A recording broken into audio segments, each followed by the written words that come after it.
Shalom Bapak Ibu Saudara. Matius pasal 10 ayat 16. Begini bunyi firman Tuhan. Lihat, aku mengutus kamu seperti domba ke tengah-tengah serigala. Sebab itu hendaklah kamu cerdik seperti ular dan tulus seperti merpati. Bersaudara, dalam kehidupan sehari-hari kita sering dihadapkan pada berbagai situasi yang berisiko dan berbahaya.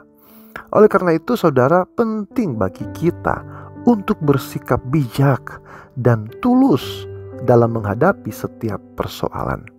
Sebagai anak-anak Tuhan yang dipanggil untuk menjadi saksinya di tengah dunia yang kadang tidak bersahabat, kita diingatkan oleh Tuhan Yesus bahwa kita diutus seperti domba di tengah serigala. Namun saudara, Tuhan Yesus juga menasihati kita.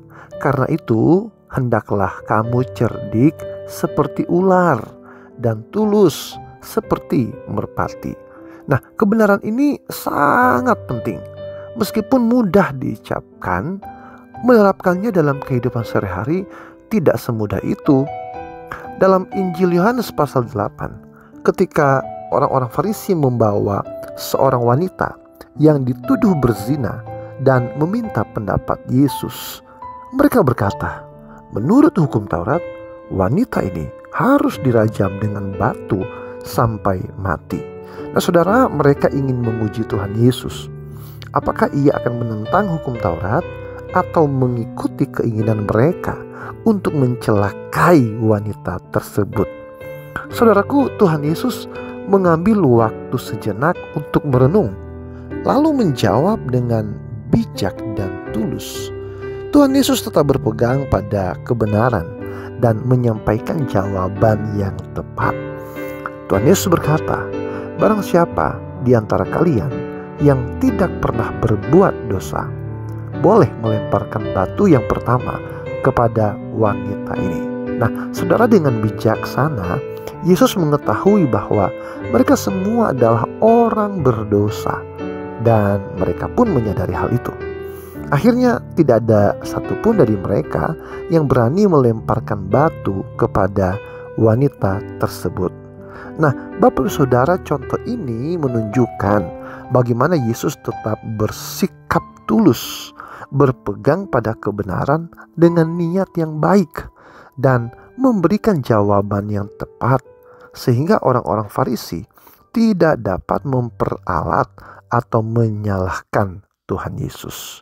Nah, ketika Yesus berkata, kamu harus cerdik seperti ular dan tulus seperti merpati. Nah, Tuhan Yesus mengajak kita untuk bersikap waspada agar dapat menghindari perangkap yang mungkin dipasang oleh si jahat. Kita perlu menggunakan hikmat tertinggi, saudaraku, yaitu hikmat dari Tuhan dalam menghadapi berbagai situasi dalam hidup kita agar tidak diperdaya oleh musuh. Ingat saudara, bahwa musuh kita bukanlah darah dan daging, melainkan kuasa si jahat yang berusaha menjatuhkan iman kita. Nah saudara, selanjutnya ketika Yesus mengatakan kamu harus tulus seperti merpati, Yesus menggunakan burung merpati sebagai simbol ketulusan. Ketika kita diminta untuk bersikap tulus, itu berarti kita harus memiliki hati yang bersih dalam berelasi dengan sesama. Hati yang tulus berarti kita tidak memiliki niat jahat terhadap orang lain, bahkan terhadap mereka yang mungkin menjadi musuh kita. Bersaudara, bersikap tulus di tengah dunia yang penuh tantangan ini tentu tidaklah mudah. Namun saudara, panggilan Tuhan bagi kita adalah untuk cerdik seperti ular dan tulus seperti merpati. Tuhan Yesus memberkati kita. Shalom.